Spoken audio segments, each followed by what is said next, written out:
জামাইয়ের কাছে টাকা কিভাবে পূরণ করে? মেশিন বের হয়েছে তো। 2 নম্বর বিয়ে কবে করছো? করছি খুব শীঘ্রই, বাট বলা যাবে না। গোলমাল। একের মাল। আচ্ছা, জানি না। জানো না নাকি ফোড়া উঠেছে? মহিষ।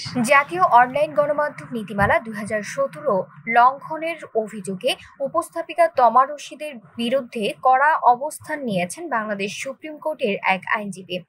তার দাবি, উপস্থাপিকা তমা রশিদ বিভিন্ন টিকটকার ও বিনোদন জগতের ব্যক্তিদের নিয়ে অনুষ্ঠানে বরাবর এমন ভাষা ব্যবহার করেছেন যা বাংলাদেশের সামাজিকতা, পারিবারিক মূল্যবোধ ও নৈতিকতার পরিপন্থী। জাতীয় অনলাইন গণমাধ্যম নীতিমালা 2017 অনুযায়ী একজন ব্যক্তি গণমাধ্যমে যে কোনো ধরনের শব্দ চয়নের মাধ্যমে অনুষ্ঠান পরিচালনা করতে পারবে না, এটা আমাদের জাতীয় অনলাইন গণমাধ্যম নীতিমালায় বলা আছে। কিন্তু আমরা ইদানিং দেখতে পাচ্ছি যে প্লাস্টক বিডি নামে একটি প্রোগ্রাম হয়, একটি চ্যানেল, সেই চ্যানেলের তমা রশিদ নামে একজন উপস্থাপিকা, তিনি বিভিন্ন সময়ে বিভিন্ন টিকটকার এবং বিভিন্ন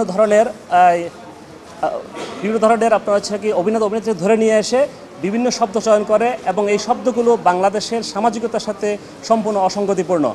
আইনজীবী বলেন, জাতীয় অনলাইন গণমাধ্যম নীতিমালার ধারা 363 অনুযায়ী শিশুদের মনস্তাত্ত্বিক, মানবিক ও নৈতিক গঠন নেতিবাচক প্রভাব ফেলে এমন অশ্লীল, তথ্যগত, ভুল এবং ভাষাগতভাবে অশোভন ও সহিংসতামূলক অনুষ্ঠান প্রচারে কঠোর সতর্কতা অবলম্বনের নির্দেশনা রয়েছে। তমা রশিদ এই নিয়ম অমান্য করেছেন। বড়লোকদের রাতের খাবার আর গরিবদের শুধু টুট টুট টুট মারা, আর কিছুই না। উর্বর 2 পাহাড়, ভাগ্য তো তাহার যে করিয়াছে আহার। ঝুলন্ত টুট টুট বের করে নিজেকে ভাবে হট টুট টুট। তিনি বিভিন্ন শব্দ চয়ন করে যে শব্দগুলো অশ্লীলতা পরিপূর্ণ এবং কুরুচিপূর্ণ। আমাদের বাংলাদেশের বর্তমান যে জাতীয় অনলাইন গণমাধ্যম নীতিমালা আছে, এই নীতিমালার 3.6.3-এ বলা আছে যে শিশুদের মনস্তাত্ত্বিক, মানবিক এবং নৈতিক গঠনকে নেতিবাচক প্রভাবিত করে এমন ধরনের অশ্লীল, তথ্যগত ভুল ও ভাষাগতভাবে অশোভন এবং সহিংসতামূলক অনুষ্ঠান প্রচার সম্পর্কে সতর্কতা অবলম্বন করতে হবে। তিনি এই নীতিমালা লঙ্ঘন করেছেন। তিনি আরো বলেন, নীতিমালার 365 ধারাতেও স্পষ্ট বলা আছে, কোনো ধরনের অশোভন উক্তি বা আচরণ কিংবা অপরাধীদের কার্যকলাপ প্রদর্শনের ক্ষেত্রে সতর্কতা অবলম্বন করতে হবে, যা নতুন অপরাধ প্রবণতা তৈরির ঝুঁকি তৈরি করে।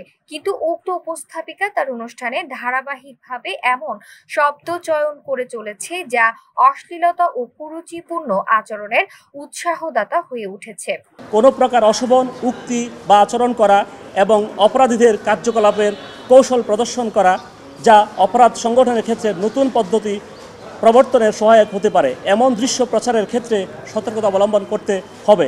কিন্তু দুঃখের বিষয়, এই উপস্থাপিকা বিভিন্ন সময়ে বিভিন্ন ব্যক্তিকে যে শব্দ চয়নের মাধ্যমে যে অশ্লীলতা, কুরুচিপূর্ণ সামাজিকতা এবং পরিবার এবং নৈতিক মূল্যবোধের অবক্ষয় সৃষ্টিকারী শব্দগুলো মাধ্যমে অনুষ্ঠান পরিচালনা করে, যেটি আমাদের জন্য বাংলাদেশের একটি আবহমান প্রকৃতির, আবহমান কাল থেকে যে বাংলাদেশের যে সামাজিকতা রয়েছে সেটি লঙ্ঘন হচ্ছে। এটা বন্ধ করার জন্য আমি একজন বাংলাদেশ সুপ্রিম কোর্টের আইনজীবী হিসেবে, একজন জাতির বিবেক হিসেবে আমি আমার আজকের এই নোটিশ প্রদান করেছি, যাতে তিনি কোনো অবস্থাতে আর এই ধরনের অশ্লীল শব্দ চয়ের মাধ্যমে অনুষ্ঠান পরিচালনা করতে না পারেন।